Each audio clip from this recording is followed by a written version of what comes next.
Assalamualaikum warahmatullahi wabarakatuh. Perkenalkan, nama saya Busna dengan NIM B.21.06.008, Fakultas S1 Kebidanan, Universitas Midang Palopo. Di sini saya akan menjelaskan tentang siklus menstruasi. Menstruasi merupakan perubahan alami yang terjadi di dalam organ reproduksi manusia setiap bulannya. Menstruasi terjadi ketika lapisan dinding rahim atau endometrium dalam sel telur yang tidak dibawahi keluar dari vagina. Memahami fase-fase siklus. Siklus menstruasi pada tiap wanita berbeda-beda dan biasanya terjadi antara 21 sampai 35 hari. Meskipun demikian, rata-rata siklus menstruasi adalah sekitar 28 hari. Hormon yang mempengaruhi fase dalam siklus menstruasi. Pada dasarnya, siklus menstruasi terbagi menjadi beberapa fase yang dipengaruhi 5 jenis hormon dalam tubuh, yaitu yang pertama, hormon androgen. Hormon yang diproduksi di ovarium ini memiliki peran yang begitu penting, terutama dalam proses ovulasi. Tak hanya hormon androgen juga berperan dalam perubahan tubuh pada masa puber dalam terlibat dalam pembentukan kembali lapisan rahim setelah periode menstruasi. Yang kedua, hormon progesteron. Hormon progesteron bekerja sama dengan androgen, berperan dalam menjadi siklus reproduksi dan menjaga kehamilan. Hormon ini juga diproduksi di ovarium dan berperan dalam penebalan dinding rahim. Yang ketiga, hormon perangsang atau follicle stimulating hormone atau FSH. Hormon ini berfungsi untuk mematangkan sel telur di ovarium hingga siap untuk dilepaskan. Hormon FSH diproduksi di kelenjar pituitari yang terletak di bagian bawah otak. Hormon yang keempat, hormon lutein atau serupa dengan hormon FSH. Hormon lutein ini juga diproduksi di kelenjar pituitari yang berfungsi untuk merangsang ovarium dalam proses pelepasan sel telur. Yang kelima, hormon pelepasan gonadotropin releasing hormone. Hormon pelepasan gonadotropin merupakan hormon yang diproduksi di otak. Hormon ini berperan penting dalam memberikan rangsangan pada tubuh untuk menghasilkan hormon perangsang folikel dalam hormon folikel yang mempengaruhi proses pematangan dan pelepasan sel telur. Fase dalam siklus menstruasi secara umum ada 3 fase dalam siklus menstruasi, yaitu fase menstruasi, fase pravolusi dan ovulasi, serta fase pramenstruasi.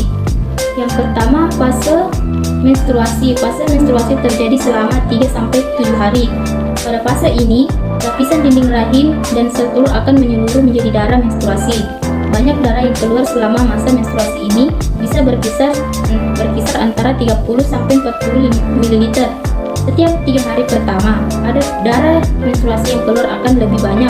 Pada masa ini, wanita biasanya bagian panggul, perut, dan punggung. Kondisi ini terjadi dipicu oleh kontraksi rahim yang terjadi karena meningkatnya hormon prostaglandin selama menstruasi.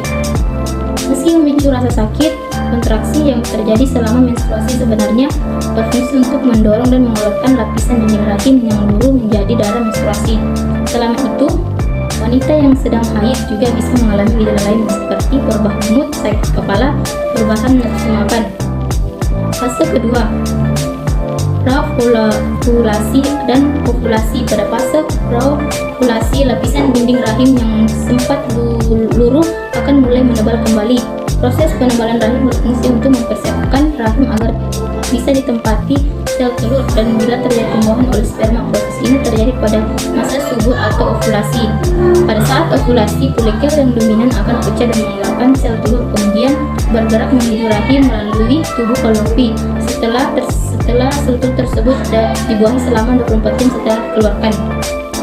Jika Anda berencana memiliki momongan, ada baiknya Anda melakukan hubungan intim dengan pasangan pada fase menjelasnya, sebab masa ovulasi adalah waktu yang terbaik memungkinkan terjadinya pembuahan. Di samping itu, sperma akan bertahan kurang lebih selama 3-5 hari dalam rahim. Masa subur wanita biasanya akan terjadi pada waktu 40 hari setelah hari pertama haid terakhir. Meski demikian, perkiraan masa ovulasi tiap wanita tidak sama. Terkadang masa ovulasi bisa terjadi. Dalam hal ini, wanita yang haid tidak teratur. Fase ketiga, pramenstruasi. Pada fase ini lapisan dinding rahim makin menyebar. Hal ini karena folikel yang pecah dan mengeluarkan sel telur akan membentuk korpus luteum. Korpus luteum sendiri adalah jaringan yang terbentuk di ovarium dan berperan memproduksi hormon testosteron yang membuat lapisan dinding rahim semakin tebal. Jika terjadinya pembuahan, Anda akan mulai merangsang gejala premenstruasi atau PMS seperti emosi tidak stabil dan perubahan kondisi fisik seperti nyeri pada payudara, pusing, cepat lelah atau perut kembung. Selain gejala tersebut, korpus luteum akan mengalami degenerasi dan berhenti memproduksi progesteron jika tidak terjadi pembuahan kadar progesteron. Dinding rahim juga akan luruh hingga menjadi darah menstruasi. Fase-fase di atas normalnya berlangsung secara teratur setiap bulannya. Namun jika Anda mengalami siklus menstruasi yang tidak teratur, menstruasi lebih dari 7 hari atau tidak mengalami menstruasi selama 3 bulan secara berturut-turut, dapat diperiksa dan ditangani dengan tepat. Itulah penjelasan dari saya. Kurang dan lebihnya mohon dimaafkan. Wabillahi taufiq wal hidayah. Wassalamualaikum warahmatullahi wabarakatuh.